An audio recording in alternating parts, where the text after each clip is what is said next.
Class seventh मैंने आपको आपकी हिंदी की पूरक पाठ्यपुस्तक बाल महाभारत कथा से चैप्टर 38 युधिष्ठिर की वेदना से बेटा पेज नंबर 92 और पेज नंबर 93 के आधे भाग तक मैंने आपको पढ़ाया था और समझाया था, जिसमें मैंने आपको ये समझाया था बेटा कि युद्ध के उपरांत पांडव धृतराष्ट्र से और माता गांधारी से मिलने के लिए गए।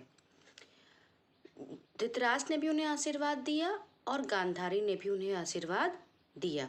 अब देखिए बेटा उसके आगे का भाग। युधिष्ठिर के मन में यह बात समा गई थी कि हमने अपने बंधु बांधवों को मारकर राज्य पाया है। इससे उनको भारी व्यथा रहने लगी। अंत में उन्होंने वन में जाने का निश्चय किया ताकि इस पाप का प्रायश्चित हो सके। यह सुनकर सब भाइयों पर मानो वज्र गिर गया। वे बहुत चिंतित हो उठे और बारी बारी से सब युधिष्ठिर को समझाने लगे। अर्जुन ने गृहस्थ धर्म की श्रेष्ठता पर प्रकाश डाला। भीमसेन ने कटु वचनों से काम लिया। नकुल ने प्रमाण पूर्वक यह सिद्ध करने का प्रयत्न किया कि कर्म मार्ग न केवल सुगम है बल्कि उचित भी है, जबकि संन्यास मार्ग कटीला और दुष्कर है। इस तरह देर तक युधिष्ठिर से वाद विवाद होता रहा। सहदेव ने नकुल के पक्ष में समर्थन किया और अंत में अनुरोध किया कि हमारे पिता माता आचार्य बंधु सब कुछ आप ही हैं, हमारी ढिठाई को क्षमा करें। द्रौपदी भी इस वाद विवाद में पीछे न रही। वह बोली, अब तो आपका यही कर्तव्य है कि राजोचित धर्म का पालन करते हुए राज शासन करें और चिंता न करें। बेटा युधिष्ठिर का जो मन खिन्न हो गया था, उनके मन में एक बात समा गई थी, ये कि अपने ही बंधु बांधवों को मारकर राज पाया है। भाई उनको अंत में राज मिला ही, युधिष्ठिर को अपने ही बंधु बांधवों को मारकर राज पाया है। भाई बेटा युधिष्ठिर तो बार बार कहते थे दुर्योधन से कि संधि कर लो, संधि कर लो, संधि कर लो, मुझे मेरा ही राज दे दो। लेकिन दुर्योधन था कि वो मानता ही नहीं था, जिसका कारण क्या हुआ? जिसका कारण ये हुआ कि कई बंधु बांधव मारे गए, वध हुआ, गुरुओं का वध हुआ।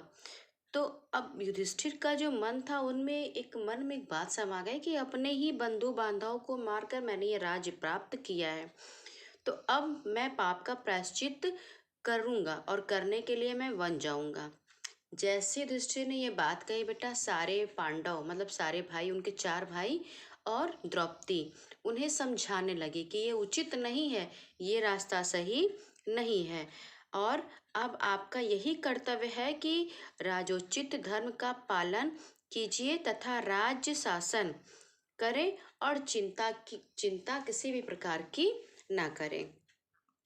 तब शासन सूत्र ग्रहण करने से पहले युधिष्ठिर भीष्म के पास गए, जो कुरुक्षेत्र में सरसैया पर पड़े हुए मृत्यु की प्रतीक्षा कर रहे थे। पितामह भीष्म ने युधिष्ठिर को धर्म का मर्म समझाया और उपदेश भी दिया। तब उसके बाद बेटा युधिष्ठिर कुरुक्षेत्र में गए, जहाँ भीष्म बाणों की सैया पर पड़े थे और मृत्यु की प्रतीक्षा कर रहे थे।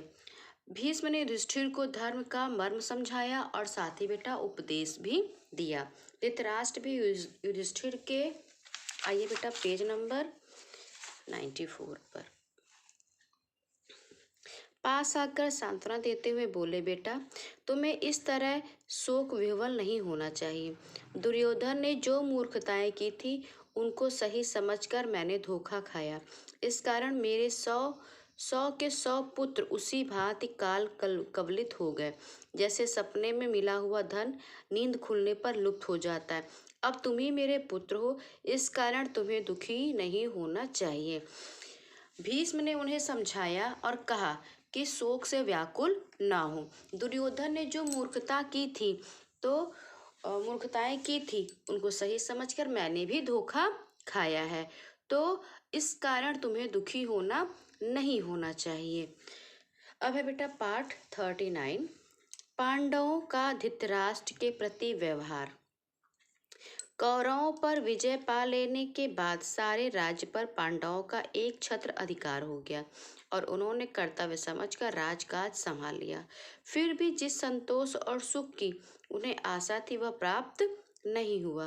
बेटा अब पांडवों ने क्या किया था, कौरवों पर जीत पा ली थी, मतलब विजय पा ली थी और पूरे राज्य पर उनका एक छत्र राज्य अधिकार हो गया था। लेकिन जैसा संतोष और सुख उन्होंने आशा की थी, जिस तरह के सुख की, और वो उन्हें प्राप्त नहीं हुआ।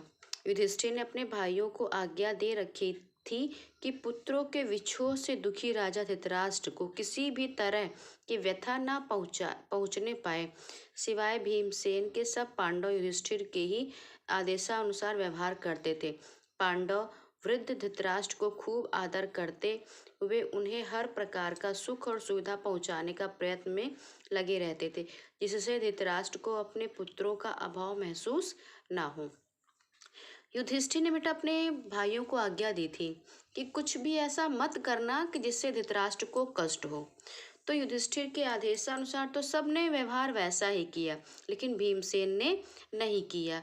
पांडव धृतराष्ट्र का बहुत आदर करते थे, उन्हें हर प्रकार की सुख सुविधा पहुंचाने का भी उपाय करते थे। धृतराष्ट्र अपने पुत्रों का अभाव, जिससे ये हो कि धृतराष्ट्र को अपने पुत्रों का जो अभाव था वह महसूस ना हो। धृतराष्ट्र भी पांडवों से स्नेहपूर्ण व्यवहार किया करते थे।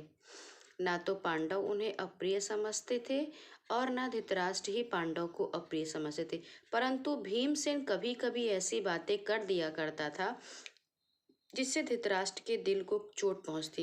युधिष्ठिर के राजाधिराज बनने के थोड़े ही दिन बाद भीमसेन धृतराष्ट्र की किसी आज्ञा को परिणत न होने देता था। कभी कभी धृतराष्ट्र को सुनाते हुए वह कह भी देता था कि दुर्योधन और उसके साथी अपनी नासमझी के कारण मारे गए हैं। धृतराष्ट्र भी बेटा पांडवों के साथ स्नेहपूर्ण व्यवहार करते थे। पांडव भी और धृतराष्ट्र भी उनके साथ स्नेहपूर्ण व्यवहार करते थे, लेकिन बेटा भीमसेन जो था वो कभी कभी ऐसी बातें कर देता जिससे कष्ट पहुंचता। धृतराष्ट्र को सुनाते हुए वह बार बार यही कह देता था कि दुर्योधन और उसके साथी अपनी नासमझी के कारण ही मारे गए। बात यह थी कि दुर्योधन, दुशासन आदि द्वारा किए गए अत्याचारों और अपमानों का दुखद स्मरण भीमसेन के मन में अमिट रूप से अंकित हो चुका था। इस कारण ना तो वह अपना पुराना वैर भूल पाता था और ना क्रोध को ही चबा पाता था। कभी कभी वह गांधारी तक के आगे उल्टी सीधी बातें कर दिया करता था। भीमसेन की इन तीखी बातों से धृतराष्ट्र के हृदय को बहुत चोट पहुंचती थी। गांधारी को भी इस कारण बहुत दुख होता था, परंतु वह विवेकशीला थी और धर्म का मर्म जानती थी, इसलिए भीमसेन की बातें चुपचाप सह लिया करती थी तथा कुंती के स्फूर्ति पाकर धीरज धर लिया करती थी। बेटा दुर्योधन, दुशासन ने जो भी अत्याचार किया था और अपमान किया था, भीम उसे भुला नहीं पाया था। उसके मन में एक अमिट रूप में छप चुका था। इसी कारण बेटा वो पुराना बैर तो भूल नहीं पाया और क्रोध को भी भीमसेन इस कारण ना तो वह अपना पुराना वैर ही भूल पाता था और ना क्रोध को ही चबा पाता था भीम। इसीलिए बेटा वह ऐसी उल्टी सीधी बातें किया करता था।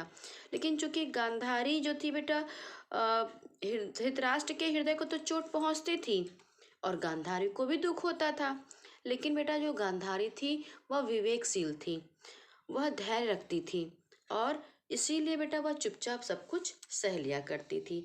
यद्यपि महाराज युधिष्ठिर ने धृतराष्ट्र को हर प्रकार से आराम पहुंचाने का उचित प्रबंध कर रखा था, फिर भी धृतराष्ट्र का जी सुख योग में, आइए बेटा पेज नंबर 95 पे, में नहीं लगता था।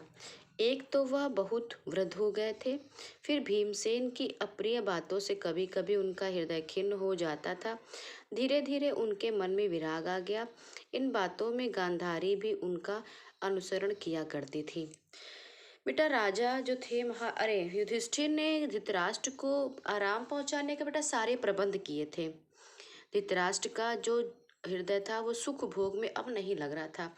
एक तो इसलिए क्योंकि बेटा वो बूढ़े हो चुके थे, वृद्ध हो चुके थे, और दूसरा बेटा भीम की जो बातें थी वो उन्हें अप्रिय लगती थी। इसलिए धीरे धीरे क्या हुआ, उनके मन में विराग छा गया। और इन बातों में बेटा गांधारी भी उनका अनुसरण करती थी। एक दिन धृतराष्ट्र धर्मराज के भवन में गए, उनसे बोले, तुम तो शास्त्रों के ज्ञाता हो और यह भी जानते हो कि हमारे वंश की परंपरागत प्रथा के अनुसार हम वृद्धों को वल्कल धारण करके वन में जाना चाहिए। इसके अनुसार ही मैं अब तुम्हारी भलाई की कामना करता हुआ वन में जाकर रहना चाहता हूँ। तुम्हें इस बात की अनुमति मुझे देनी ही होगी। एक दिन बेटा जो धृतराष्ट्र थे वह धर्मराज के भवन में गए और बोले बोले कि तुम शास्त्रों के ज्ञाता हो और हमारे वंश की ये प्रथा है कि हम वृद्धों को वल्कल धारण करके वन में जाना चाहिए। तो अब मैं अब तुम्हारी भलाई की कामना करता हुआ वन में जाकर रहना चाहता हूँ और तुम्हें मुझे इस बात की अनुमति भी देनी होगी। धृतराष्ट्र की ये बातें सुनकर युधिष्ठिर बहुत खिन्न हुए और भरे हुए हृदय से बोले, अब मैंने तय किया है कि आज से आपका ही पुत्र युस्तु राजगद्दी पर बैठे, या जिसे आप चाहे राजा बना दें, अथवा शासन की बागडोर स्वयं अपने हाथों में ले लें और प्रजा का पालन करें। मैं वन में चला जाऊंगा। राजा मैं नहीं बल्कि आप ही हैं। मैं ऐसी हालत में आपको अनुमति कैसे दे सकता हूँ। धृतराष्ट्र की बातें सुनकर युधिष्ठिर ने कहा कि मैंने तय कर लिया कि आज से आपका ही पुत्र युस्तु राजगद्दी पर बैठेगा और राजा मैं नहीं आप हैं।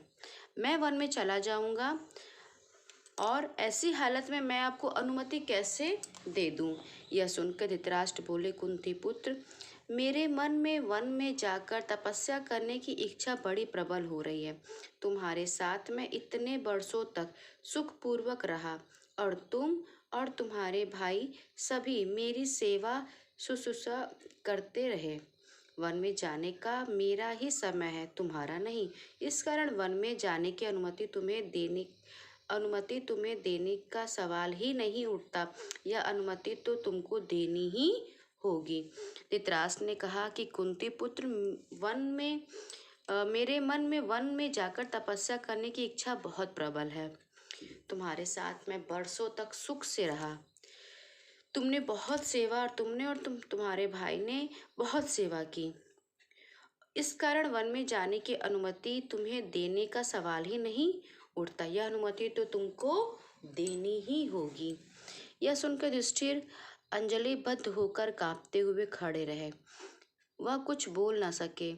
उनसे ये बातें कहने के बाद धृतराष्ट्र आचार्य कृप और विदुर से बोले, भैया विदुर और आचार्य, आप लोग महाराज युधिष्ठिर को समझा बुझाकर मुझे वन में जाने की अनुमति दिलाइए। और इस तरह से युधिष्ठिर से वन में जाने की अनुमति पाकर वृद्ध राजा धृतराष्ट्र उठे और गांधारी के कंधे पर हाथ रखकर लाठी टेकते हुए वन के लिए रवाना हुए। युधिष्ठिर जो है बेटा अपने दोनों हाथों की अंजलि बनाकर कांपते कांपते हुए खड़े रहे, कुछ बोले नहीं। धृतराष्ट्र आचार्य कृप और विदुर से बोले कि इसे समझा बुझाकर मुझे वन में जाने की अनुमति दिलाइए। और इस तरह से बेटा युधिष्ठिर से वन में जाने की अनुमति पा करके वृद्ध धृतराष्ट्र गांधारी के कंधे पर हाथ रखकर लाठी टेकते हुए वन के लिए रवाना हो गए। माता कुंती भी उनके साथ रवाना हुई। गांधारी ने अपनी आंखों पर पट्टी बांधी हुई थी, इसलिए वह कुंती के कंधे पर हाथ रखकर रास्ता टटोलती हुई जाने लगी। और इस तरह तीनों वृद्ध राजकुटुंबी राजधानी की सीमा पार कर वन की ओर चले गए। इस तरह से बेटा धृतराष्ट्र, गांधारी और कुंती तीनों ही बेटा जो है वन की ओर चले गए। धर्मराज समझ रहे थे कि माता कुंती गांधारी को थोड़ी दूर तक विदा करने के लिए साथ जा रही हैं। वह संभल कर बोले, माँ तुम वन में क्यों जा रही हो?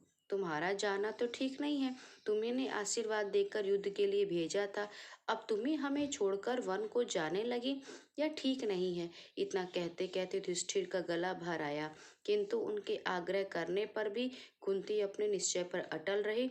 युधिष्ठिर अवाक होकर खड़े हुए देखते रहे। बेटा, पहले तो युधिष्ठिर समझे कि कुंती शायद उन्हें कुछ दूर तक के लिए छोड़ने जा रही है। फिर उन्होंने कुंती से कहा माता, तुम्ही ने हमें आशीर्वाद दिया था और युद्ध के लिए भेजा था, और आज तुम ही हमें छोड़ के वन में जा रही हो। तो कुंती इतना कहते कहते बेटा युधिष्ठिर का जो है गला भर आया, लेकिन बहुत कहने पर भी बेटा कुंती अपने निश्चय पर ही अटल रही और युधिष्ठिर चुपचाप खड़े रहे। धृतराष्ट्र, गांधारी और कुंती ने 3 वर्ष तक वन में तपस्वियों का सा जीवन व्यतीत किया। संजय भी उनके साथ था। इस तरह से बेटा धृतराष्ट्र, गांधारी और कुंती ने 3 वर्षों तक वन में तपस्वियों जैसा जीवन व्यतीत किया और संजय भी उनके साथ गए थे। अब आइए बेटा पेज नंबर 96 पर। श्री कृष्ण और युधिष्ठिर। महाभारत के युद्ध की समाप्ति के बाद श्री कृष्ण 36 बरस तक द्वारका में राज करते रहे। उनके सुशासन में यदुवंश ने सुख समृद्धि को भोगा, परंतु आपसी फूट के कारण अंततः यह विशाल यदुवंश समाप्त हो गया। यह वंश नाश देखकर बलराम को असीम शोक हुआ और उन्होंने वहीं समाधि में बैठकर शरीर त्याग दिया। महाभारत का युद्ध समाप्त होने के बाद बेटा श्री कृष्ण द्वारका चले गए और 36 बरस तक राज करते रहे। उनके शासन में बेटा यदुवंश ने बहुत समृद्धि की, परंतु आपसी फूट के ही कारण क्या हुआ कि ये यदुवंश समाप्त हो गया। वंश नाश देखकर बेटा बलराम को बहुत कष्ट हुआ। उन्होंने वही समाधि में बैठकर शरीर बलराम ने त्याग दिया। सब बंधु बांधवों का सर्वनाश हुआ देखकर श्री कृष्ण भी ध्यान मग्न हो गए और समुद्र के किनारे स्थित वन में अकेले विचरण करते रहे। जो कुछ हुआ था उस पर विचार करके उन्होंने जान लिया कि संसार छोड़कर जाने का उनका भी समय आ गया है। यह सोचते सोचते वह भी वहीं जमीन पर एक पेड़ के नीचे लेट गए। इतने में कोई शिकारी शिकार के तलाश में घूमता फिरता उधर से आ निकला। श्री कृष्ण भी बेटा जो ये सर्वनाश हुआ बंधु बांधव का, यह देखकर श्री कृष्ण भी ध्यान मग्न हो गए और समुद्र के किनारे वन में चले गए और विचरण करने लगे। अब उन्होंने विचार किया कि संसार छोड़कर जाने का उनका भी समय आ गया। ये सोचते सोचते बेटा श्री कृष्ण जो है जमीन पर एक पेड़ के नीचे लेट गए। इतने में एक शिकारी आया। सोए हुए श्री कृष्ण को शिकारी ने दूर से हिरन समझा और धनुष तानकर एक तीर मारा।